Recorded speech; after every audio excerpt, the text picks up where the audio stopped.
হ্যাঁ, হর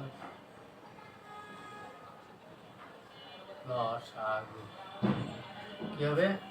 আচ্ছা, আমরা এখন করব হচ্ছে, আমরা আগে 18 নাম্বার পর্যন্ত করেছি, আজ করব হচ্ছে 19 নাম্বার। এখন করব হচ্ছে 19 নম্বর অঙ্কটা। তাহলে 19 নম্বর অঙ্কটা কি আছে? A by a minus b, b by a plus b, আর c by a into a plus b, এইগুলো হচ্ছে আছে। তাহলে আমাদের প্রথম করতে হয় কি, সাধারণ হর বিশিষ্ট ভগ্নাংশ প্রকাশ করতে হলে প্রথমে আমাদের হরগুলোর লসাগু করতে হয়। কি করতে হয়? হরগুলোর লসাগু করতে হয়। তাহলে হরগুলোর লসাগু করলে আমাদের লসাগু কি আছে দেখো, এখানে এ প্লাস বি আছে, এ প্লাস বি আছে, আর আছে এ মাইনাস বি। তাহলে এ মাইনাস বি আছে, আচ্ছা আগে দিয়ে এ আছে তাই না, এ আছে গেল, আর বাদ ব্যতিক্রমে এ মাইনাস বি আছে, আর কি আছে? এ প্লাস বি আছে, এ প্লাস বি আছে। ঠিক আছে, এই হচ্ছে লসাগু। এটা কি লসাগু?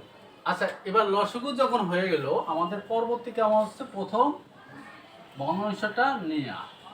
আচ্ছা, এবার প্রথম ভগ্নাংশটা যখন নিলাম, এখন আমাদের নিয়ম হচ্ছে কি, লসাগুটাকে হর দিয়ে ভাগ করতে হবে। লসাগু হচ্ছে, আমরা এই ডান পাশে করি, এ into A minus B A plus B, একে ভাগ করবো কি দিয়ে? হর দিয়ে। হর হচ্ছে এ মাইনাস বি। ঠিক আছে, ভাগ করলে কি থাকে দেখো, এ থাকে আর এ প্লাস বি থাকে, এ ইন্টু এ প্লাস বি থাকে। দেখো আমরা লসাগু পেয়েছি কত? এ into A minus B into a plus B, সেই লসাগুটা বসিয়েছি, তাকে ভাগ করেছি হর দিয়ে। হর হচ্ছে কত? এ মাইনাস বি, এ মাইনাস বি হর দিয়ে আমরা ভাগ করেছি লসাগুটাকে। তাহলে লসাগু করে ভাগ করলে ভাগফল কি থাকে? এ ইন্টু এ প্লাস বি ভাগফল থাকে, এ ইন্টু এ প্লাস বি ভাগফল থাকে। এখন এখন কি করব? আমরা এই ভগ্নাংশটাকে উপরে লবের সাথে আমরা ভাগফলের গুণ করব, আবার হরের সাথে ভাগফলটারে গুণ করব। ঠিক আছে, তাহলে থাকে কি দেখো, নিচে কি একটা সূত্র পড়ে গেছে না, এ প্লাস বি ইন্টু এ মাইনাস বি, আর এ থেকে যায়, তাহলে এ স্কোয়ার মাইনাস বি স্কোয়ার হয় না? এ প্লাস বি ইন্টু এ মাইনাস বি এর সূত্র কি? এ স্কোয়ার মাইনাস বি স্কোয়ার। আর উপরে থাকে কি? উপরে থাকে কি দেখো, এ স্কোয়ার এ প্লাস বি, এইটা কিন্তু থাকে, এইটা হয়। ঠিক আছে, এবার দ্বিতীয় ভগ্নাংশে কি আছে? বি এ প্লাস বি, এইটা এটা করতে হলে আমরা একইভাবে লসাগুকে হর দিয়ে ভাগ করব। ঠিক আছে, ভাগ করব, ইয়া লস হর, হর কি? হর দিয়ে ভাগ করব, হর হচ্ছে প্লাস বি, তাহলে হর হচ্ছে এ প্লাস বি দিয়ে ভাগ করলাম। ভাগ করলে ভাগফল কি থাকে? এ থাকে ইন্টু এ মাইনাস বি থাকে, এটা হচ্ছে ভাগফল থাকে। আমরা লসাগুটাকে এ প্লাস বি দিয়ে ভাগ করলে, অর্থাৎ এ প্লাস বি চলে গেলে এ ইন্টু এ মাইনাস বি থাকে, এ ইন্টু এ মাইনাস বি ভাগফল হয়। এখন আমরা ভাগফলটাকে কি করব? লবের সাথে একবার গুণ করব, আবার হরের সাথে, লব হচ্ছে বি, তার সাথে গুণ করব হচ্ছে এ ইন্টু এ মাইনাস বি। আচ্ছা, আর নিচে এলো হর কি? এ প্লাস বি, এর সাথে গুণ করব এ ইন্টু এ মাইনাস বি। তাহলে একইভাবে এটা কি থাকে?